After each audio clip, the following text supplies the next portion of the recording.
Listo, otro. Puede empezar. Muy bien, vamos a reiniciar la presente audiencia después del receso para verificar los elementos de convicción que habían sido adjuntados por el señor representante del Ministerio Público. Corresponde emitir la resolución correspondiente. Considerando primero que el Ministerio Público ha solicitado prisión preventiva contra el ciudadano Giancarlos Ostazola Casanova por el periodo de 9 meses. Esto es tomando en consideración los hechos que han sido realizados por el señor representante del Ministerio Público, hechos que nos remontan al 15 de septiembre del año 2021,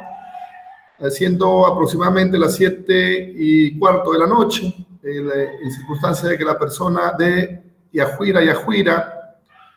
de iniciales YM, de 22 años, sale de su domicilio del asentamiento humano Vía Victoria, Manzana H, lote 1, Nuevo Chimbote, aborda un vehículo de servicio público de la letra P, de placa A3U 365, para dirigirse al centro de Chimbote, sentándose al costado del conductor, esto es, en el asiento del copiloto. Es en el trayecto que el conductor, luego que fue identificado como el ahora procesado Giancarlos Ostazola Casanova, comienza a hacerle preguntas como cuál era su nombre, su número de teléfono, su fantasía sexual que tiene, y empieza a agarrarle la mano y la pierna. La persona de la agraviada le dice que no la coja porque no la conoce, sintiendo mucho miedo. Luego de ello, a la altura del Hospital Regional de Nuevo Chimbote, se desvía hacia un lugar con poca iluminación, llegando a estacionarse por los portales. En dicho lugar, en que el ahora investigado sube las lunas delanteras de su vehículo, las cuales estaban polarizadas, para luego bajarse el cierre, sacar su miembro viril, forcejeando, cogiendo a la fuerza la mano de la agraviada, intentarlo que agarrara el miembro viril tomando los cabellos e intentando besarla. Continuando con dichos actos, comenzó a cogerle la pierna. En dicho acto, desde el mando centralizado de las puertas, coloca seguro de las mismas, impidiendo que la agraviada descendiera del vehículo, procediendo incluso a quitarle su celular, continuando con su recorrido y también con los tocamientos de los miembros inferiores, las piernas. A la altura del puente peatonal de la avenida Meix, cerca del centro comercial Megaplaza, se estaciona en un lugar de donde no hay iluminación, en donde intenta nuevamente bajarse el cierre y sacar su miembro viril, intenta nuevamente besarla, tomándola de los cabellos, para luego, en un descuido del procesado, la agraviada aprovecha para recuperar su celular, quitándole y descendiendo del vehículo, momento en que el procesado la coge la nalga y la amenaza que no diga nada porque podía pasarle algo, y que conocía la casa de la agraviada. La agraviada desciende del vehículo y corre hacia donde había más gente. La agraviada ha referido haber memorizado el número de placa de vehículo, A3U-365, la misma que estaba pintada en el tablero, precisando haber estado al borde de dicho vehículo por media hora aproximadamente, el lapso en el que el procesado le impedía descender del vehículo, manteniéndolo privada de su libertad ambulatoria. Esta conducta, el Ministerio Público lo ha encuadrado o lo ha subsumido dentro del tipo penal contenido en el artículo 152, referido al delito de secuestro, que establece encerrar al reprimido con pena privativa de libertad no menor de 20 ni mayor de 30 años, el que sin derecho, motivo ni facultad justifica, priva a otro de su libertad personal, cualquier sea el móvil y propósito, la modalidad o circunstancia o tiempo que el agraviado sufra la privación o restricción de la libertad. Asimismo, también ha subsumido la conducta dentro del tipo penal contenido en el artículo 176, referido al delito de tocamientos y actos de connotación sexual o actos libidinosos sin consentimiento, específicamente en el segundo párrafo, y con la agravante de que se ha realizado en un vehículo destinado al servicio público, donde la pena privativa también es no menor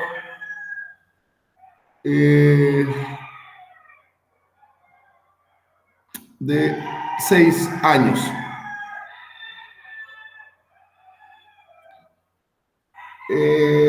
Ha indicado el Ministerio Público que en el presente caso existen graves y fundados elementos de convicción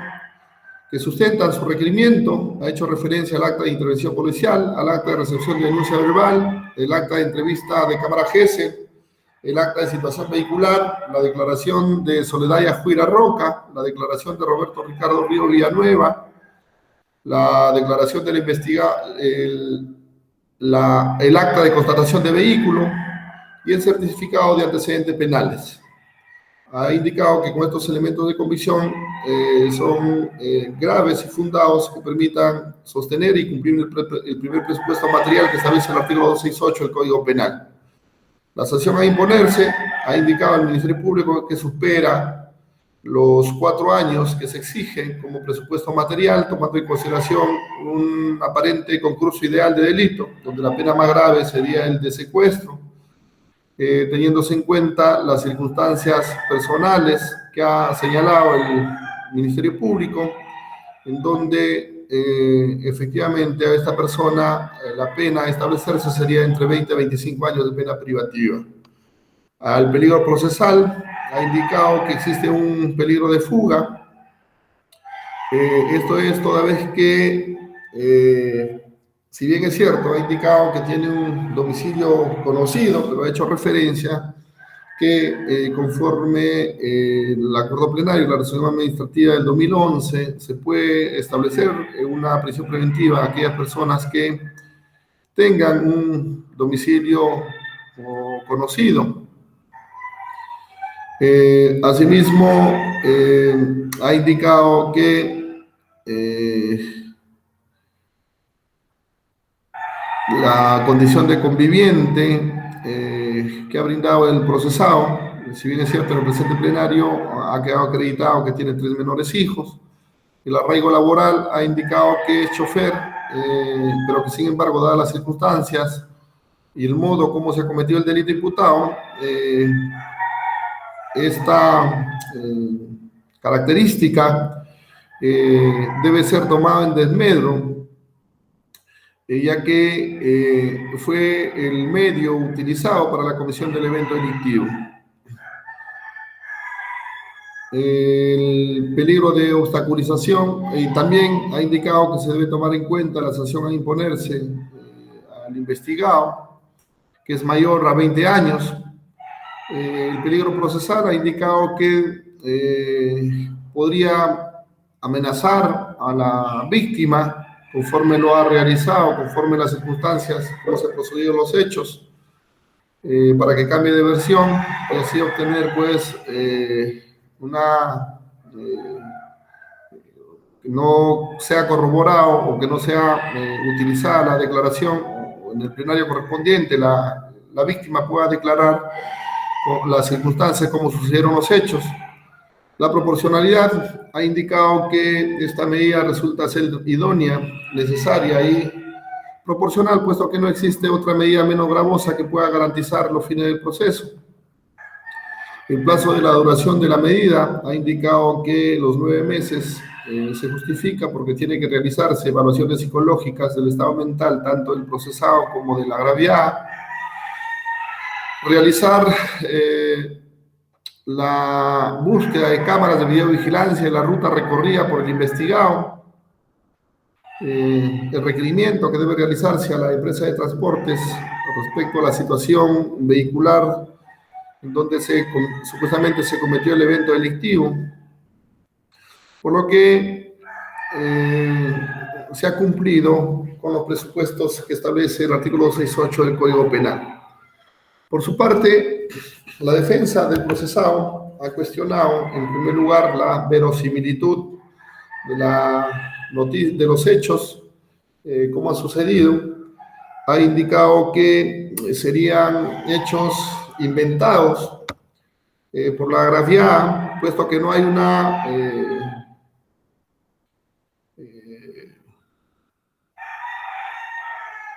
una coherencia entre la hora que ha indicado la madre y lo que ha indicado la agraviada, que debe tomarse en cuenta que resulta poco creíble la versión de la agraviada, tomando en consideración que conoce perfectamente la ruta de la línea P, y que al tomar esta línea todos los días, pues resulta inconcebible que no brinde con precisión el trayecto o el lugar donde supuestamente se han realizado los tocamientos indebidos. Ha indicado que también existe una contradicción evidente respecto a lo declarado por la agraviada, en el sentido de que en la entrevista de Cámara G se le ha indicado que el vehículo no cuenta con una división de bioseguridad, cuando en realidad en el acta correspondiente se ha dejado establecido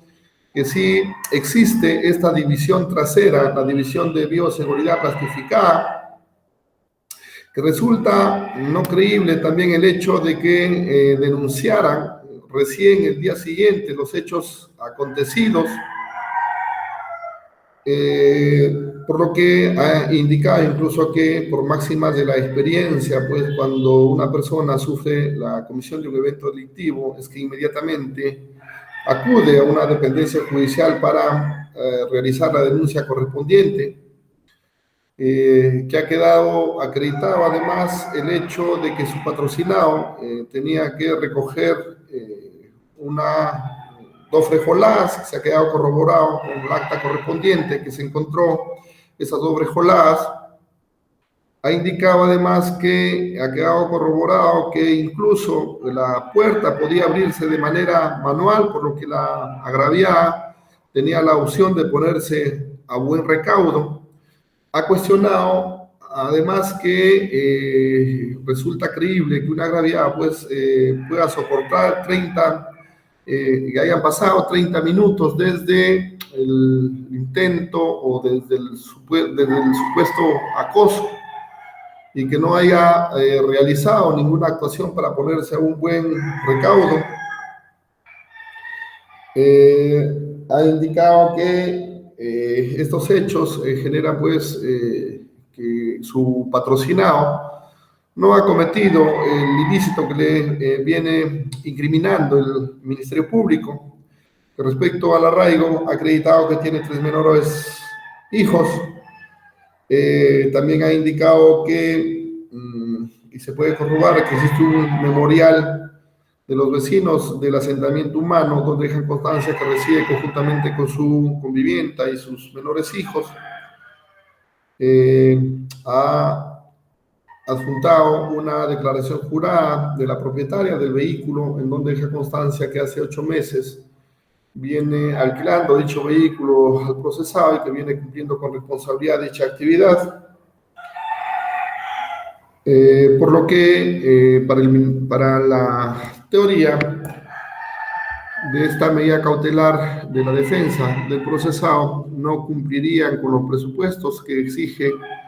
la prisión preventiva, o en todo caso se determine una salida alternativa como la fijación de una caución y se fije pues una comparecencia con restricciones para su patrocinado. Estos han sido los hechos que han sido debatidos de manera somera, se han establecido y que han sido debatidos en la presente audiencia. Corresponde analizar los argumentos que van a sustentar la decisión de este órgano jurisdiccional. Corresponde precisar la naturaleza de la prisión preventiva, es eminentemente temporal, extrema y excepcional, y conforme la recomendación realizada por la Corte Interamericana de Derechos Humanos, incluso el Estado peruano, por el abuso realizado de esta medida tan extrema de la prisión preventiva, que se debe analizar de manera excepcional. Tal es así que nuestro ordenamiento jurídico a nivel legal, y así ha sido concebido nuestro Código Procesal Penal, a nivel jurisprudencial y a nivel doctrinal, incluso se ha establecido que para la procedencia de la prisión preventiva se debe tener la certeza de la alta probabilidad, en primer lugar, de la comisión de un evento delictivo y la comisión y la vinculación del preventivo con la comisión de ese evento delictivo.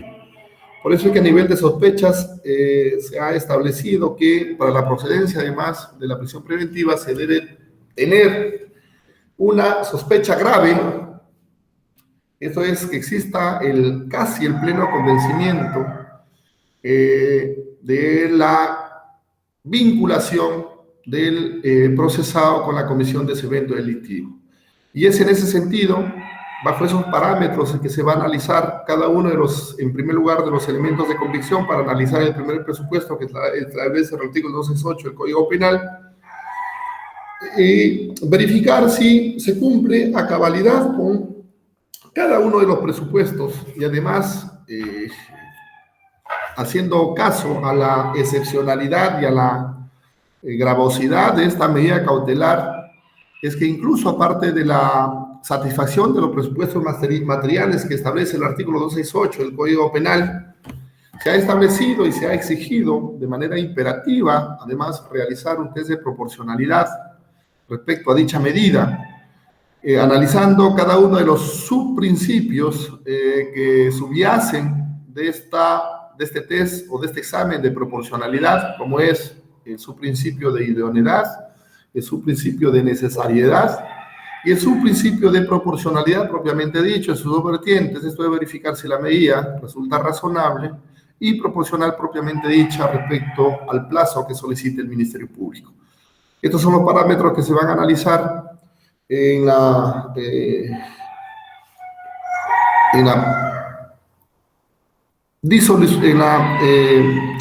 resolución de la presente medida cautelar solicitada por el Ministerio Público. En primer lugar, vamos a analizar el primer presupuesto, referido a que existan suficientes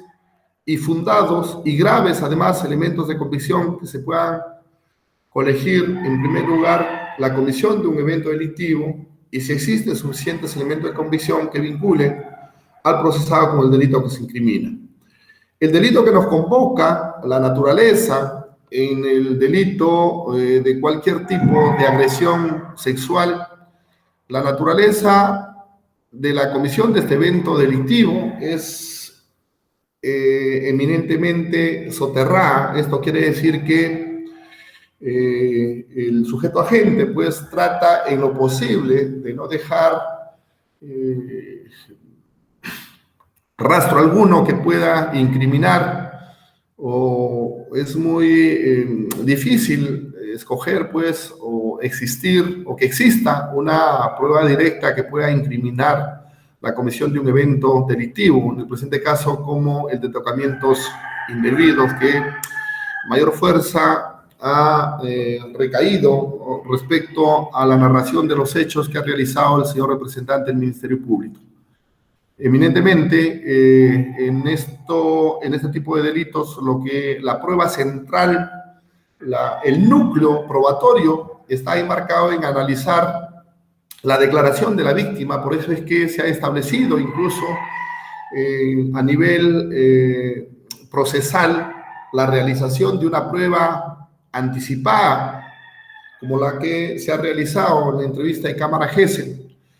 Y es en ese sentido de que esta declaración debe ser analizada y si no confluyen circunstancias que puedan poner en duda la narración brindada por la agraviada en la cámara Gesell. Y todos los elementos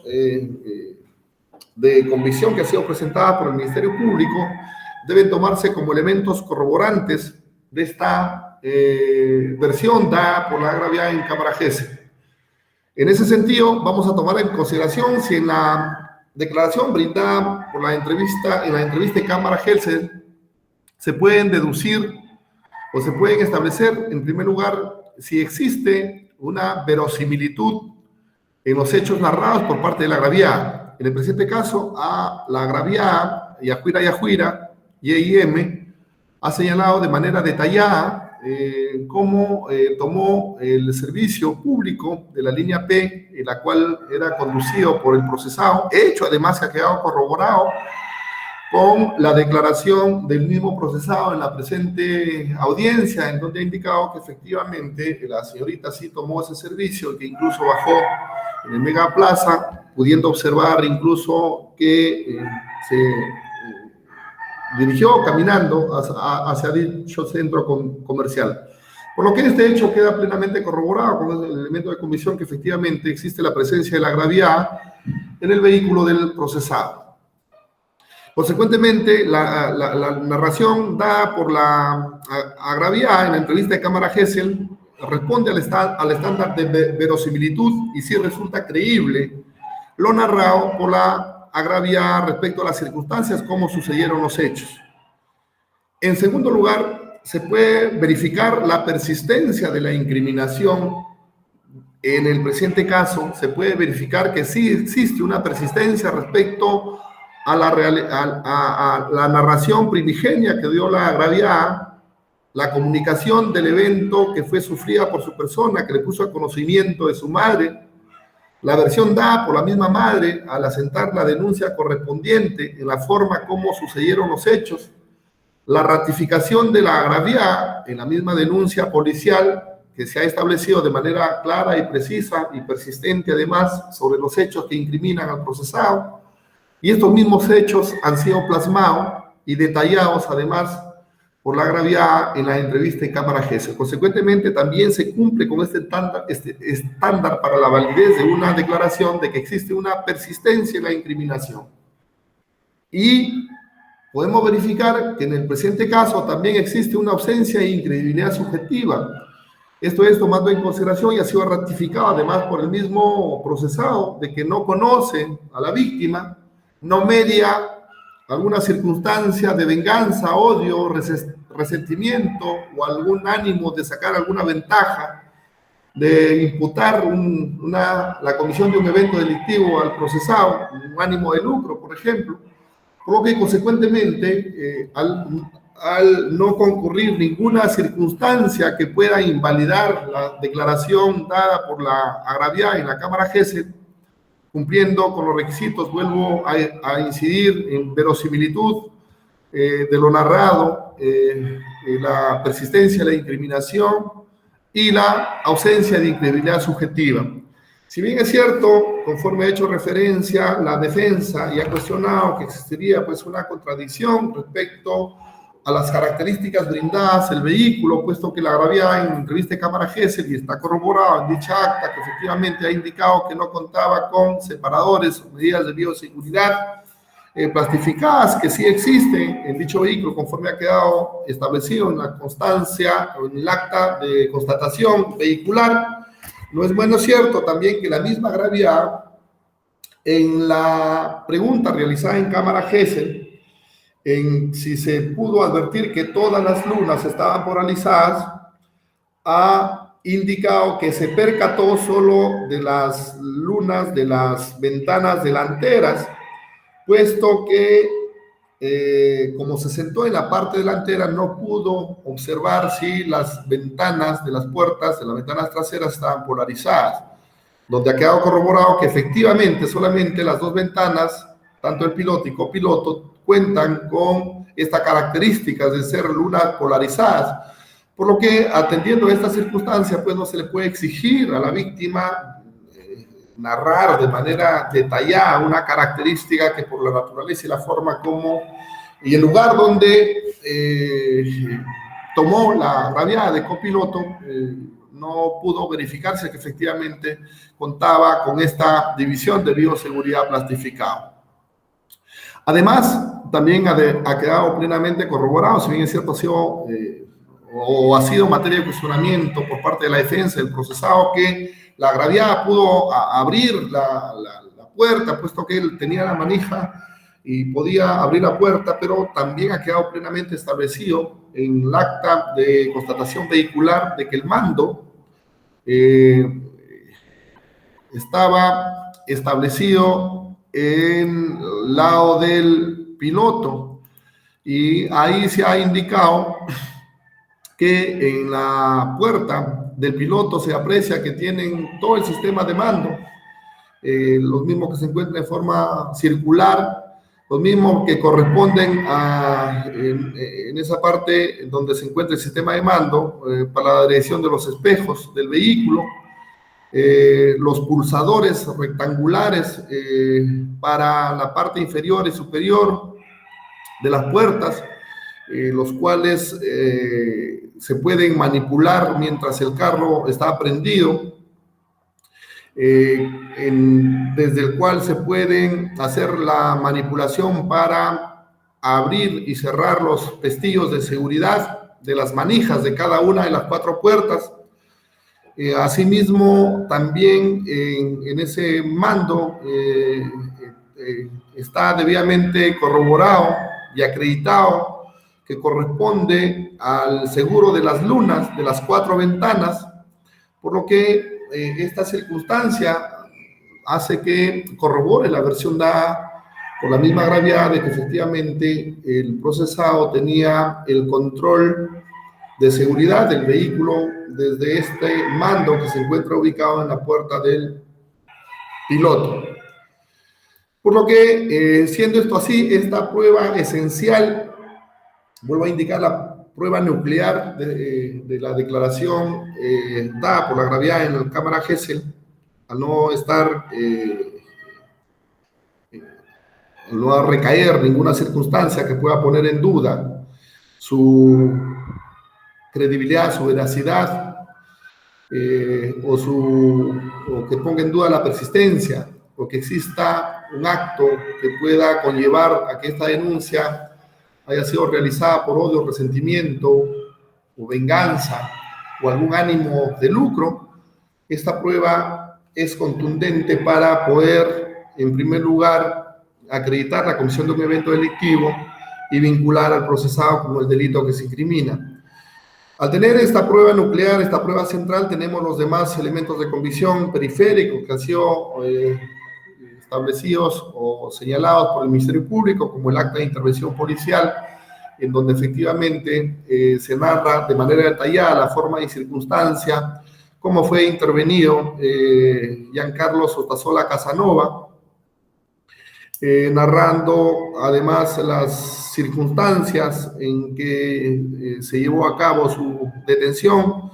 que guarda relación además con la versión dada por la misma agraviada en cámara Gesell, que comunicó y que con los demás elementos periféricos guardan la relación de la comunicación del evento delictivo a su madre, y que su madre realizó las investigaciones correspondientes hasta dar con el procesado, y que el día siguiente efectivamente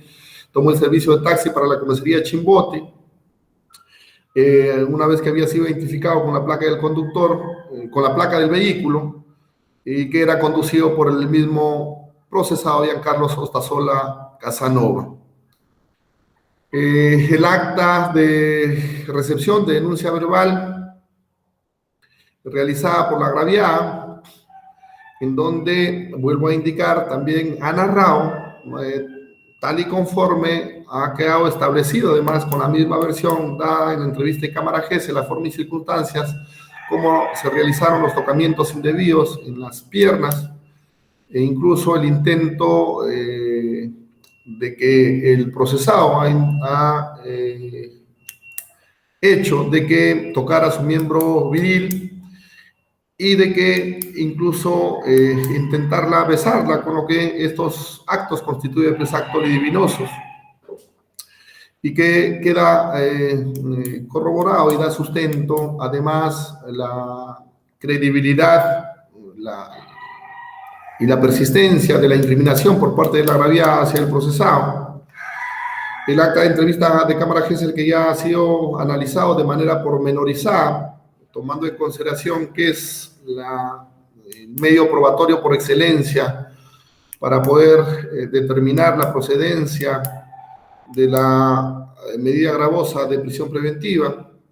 El acta de situación vehicular, lo que también es un elemento periférico que corrobora el lugar donde se han realizado estos eventos libidinosos en contra de la agraviada. La declaración de la madre de la agraviada, en la que ha detallado de manera pormenorizada cómo tomó conocimiento de los hechos, que guarda relación además con la versión dada por la misma agraviada,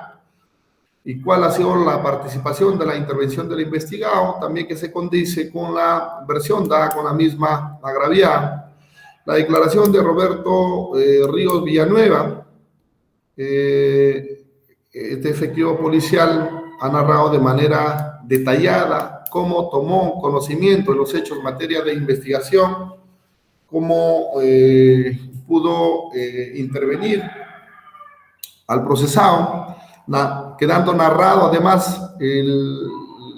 los hechos que han sido narrados tanto por la madre y por la agraviada, que guarda relación y que no existe contradicción alguna con lo narrado por la agraviada en la entrevista de cámara GESE. El acta de constatación de vehículo, en donde ha quedado plenamente corroborado las características dadas por la misma agraviada, la placa que corresponde, la placa que se encontró impregnada en el tablero del copiloto y gracias a ello pudo identificar la agraviada al procesado, las características del mando de control del vehículo, tanto de los espejos, de las lunas y de los seguros de las puertas, que ha quedado establecido que efectivamente el conductor tenía el mando de todos los aspectos de seguridad del vehículo y que ha establecido de manera precisa que efectivamente estas características del vehículo se condicen con las características dadas por la agraviada, tanto en la entrevista de cámara GESEL como al momento de interponer la denuncia correspondiente. Con estos elementos de convicción periféricos ha quedado corroborado la versión dada por la agraviada en la entrevista de cámara GESEL. Consecuentemente, estamos ante un evento delictivo. Si bien es cierto, no se exige pues una tipificación o una subsunción de la conducta dentro de un tipo penal de manera definitiva, como en el presente caso que el Ministerio Público está imputando el delito de secuestro y tocamientos indebidos. En el presente caso, efectivamente ha quedado acreditado que sí estamos frente a una conducta de relevancia penal, sobre todo los actos libidinosos, y que al haberse se debe tomar en consideración la circunstancia agravante que se ha realizado en un vehículo destinado para servicio público. Consecuentemente, para satisfacer el primer presupuesto, habiendo analizado de manera individual y de manera conjunta, vuelvo a reiterar, estos elementos de convicción, si tienen esa característica de ser graves y fundados, elementos de convicción que nos han permitido colegir, en primer lugar, la existencia y la comisión de un evento delictivo, y en segundo lugar, la vinculación del procesado con la comisión de ese evento delictivo. Ahora, el segundo presupuesto, tomando en consideración, y vuelvo a indicar que si bien es cierto, ¿no?, para la prisión preventiva no se exige pues que exista una tipificación definitiva, pero sí pero sí se exige que al menos se tenga pues una coherencia respecto a la imputación que realiza el Ministerio Público. En el presente caso, tomando en consideración solamente los actos libidinosos o tocamientos indebidos, con el agravante de haber realizado en un vehículo de servicio público, la pena es superior a 6 años de pena privativa de libertad. Consecuentemente, se cumpliría el segundo presupuesto que exige que la prognosis de la pena sea superior a los 4 años de pena privativa de libertad. Respecto al tercer presupuesto de la peligro procesal, esto es el peligro de fuga o peligro de obstaculización, si bien es cierto, el procesado ha acreditado su arraigo en un asentamiento humano, su arraigo domiciliario, pero para analizar este presupuesto se debe tomar en consideración en primer lugar la gravedad del delito que le imputa, puesto que si el Ministerio Público logra acreditar el delito con los elementos de comisión, con los actos de investigación que supuestamente tiene por finalidad establecer fuentes de prueba y que pueda acreditar el delito de secuestro, efectivamente la pena superaría los 20 años de pena privativa de libertad y consecuentemente al analizar pues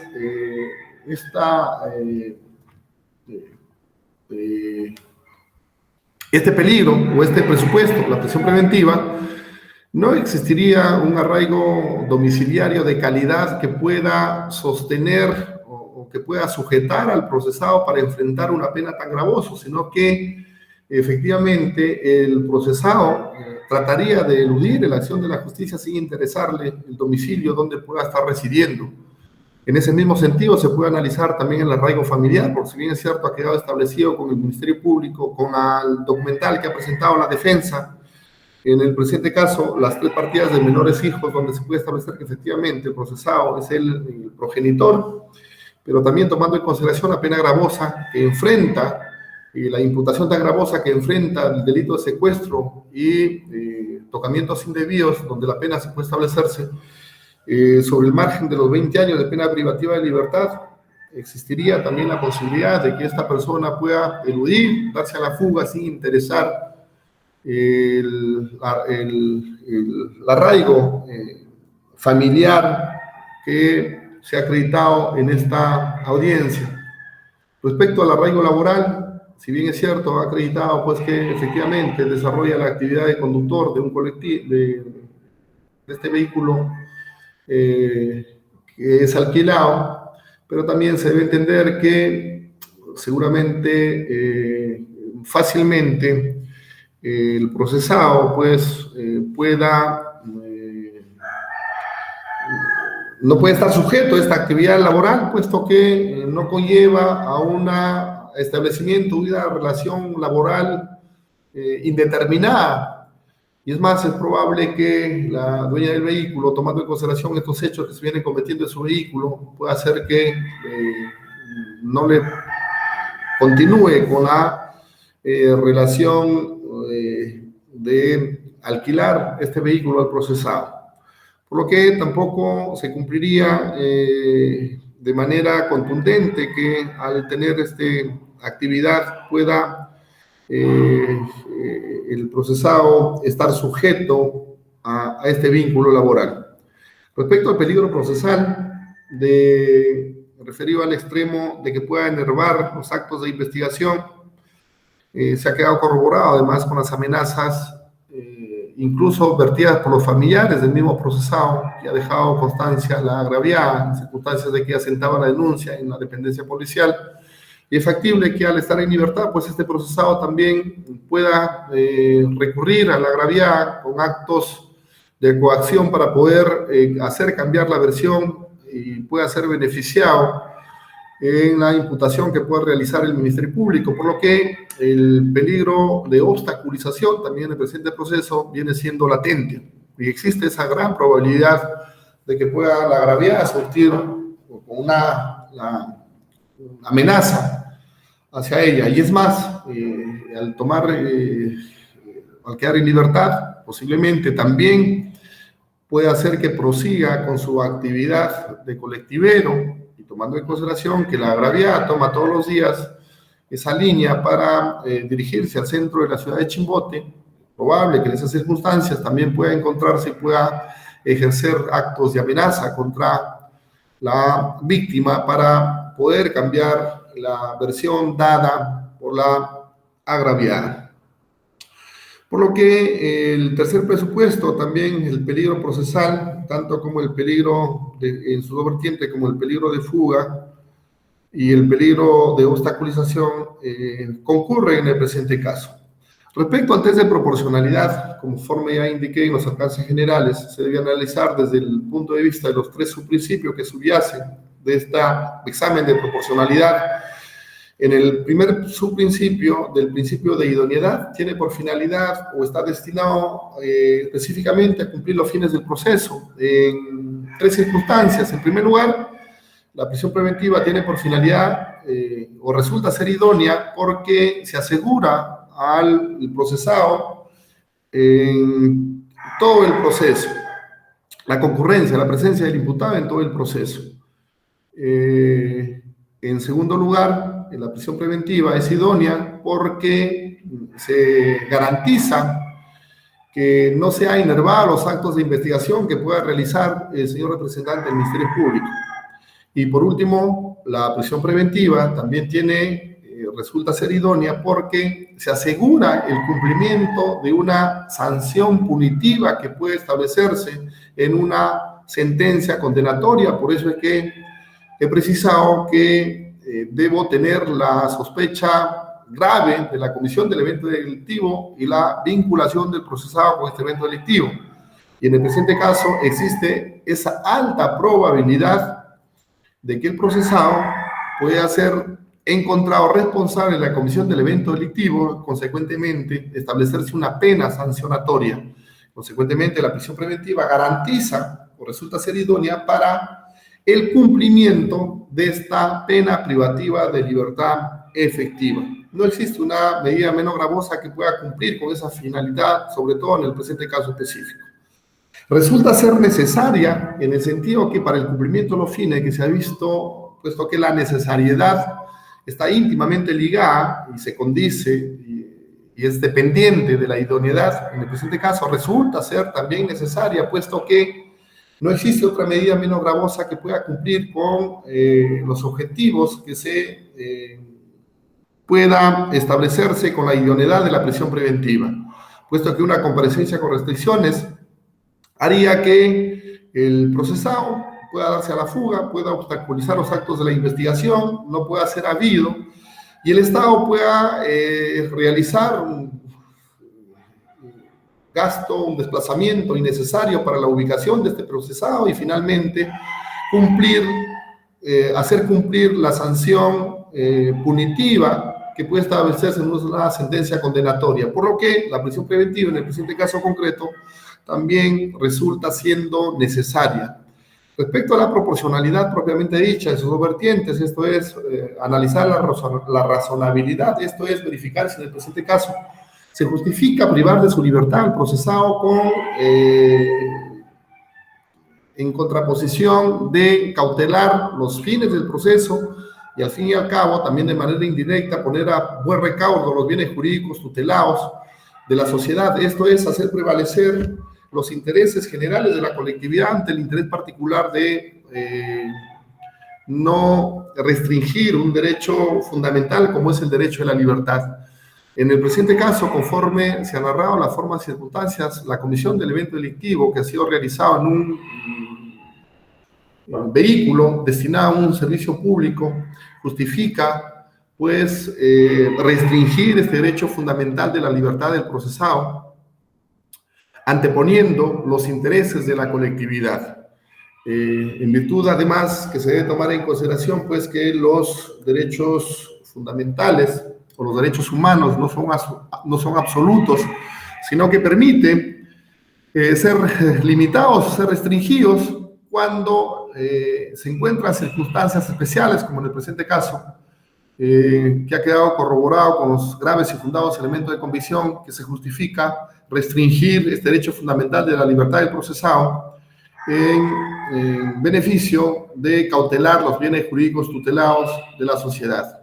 El plazo de los 9 meses solicitado por el señor representante del Ministerio Público, tomando en consideración que estamos ante un delito grave de imputación, como el delito de secuestro y tocamientos indebidos, el Ministerio Público debería realizar los actos de investigación que puedan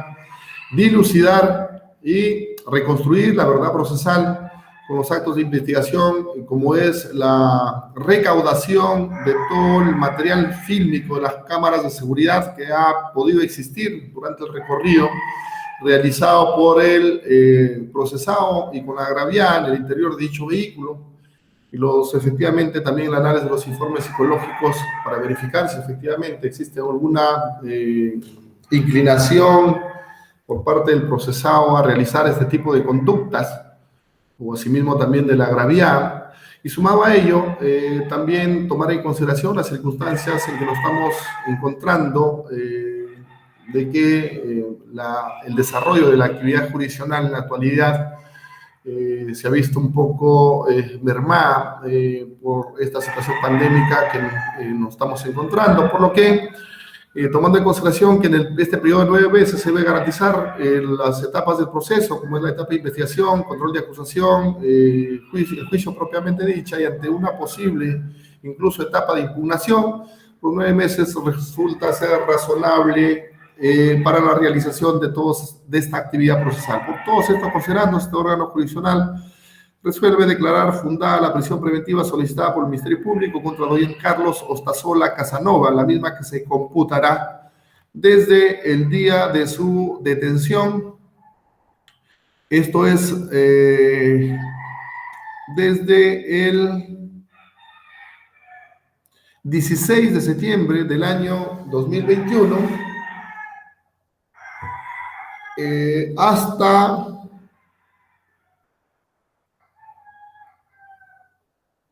...15 de julio del año 2022. 15 de junio del año 2022. Fecha en la cual podrá obtener su libertad siempre y cuando no exista otro mandato de detención dispuesta por autoridad judicial competente. Ministerio Público. Conforme, doctor. La defensa. Interpongo recurso de apelación. Se le concede el término legal para que proceda a fundamentarlo bajo apercibimiento de tenerse por no presentado. Okay. Se curse oficio a la policía para que proceda al traslado al centro penitenciario para el cumplimiento de la medida cautelar de prisión preventiva dispuesta en esta audiencia. Concluyo la presente audiencia. Muchas gracias. Toledo, doctor. Toledo. Bueno.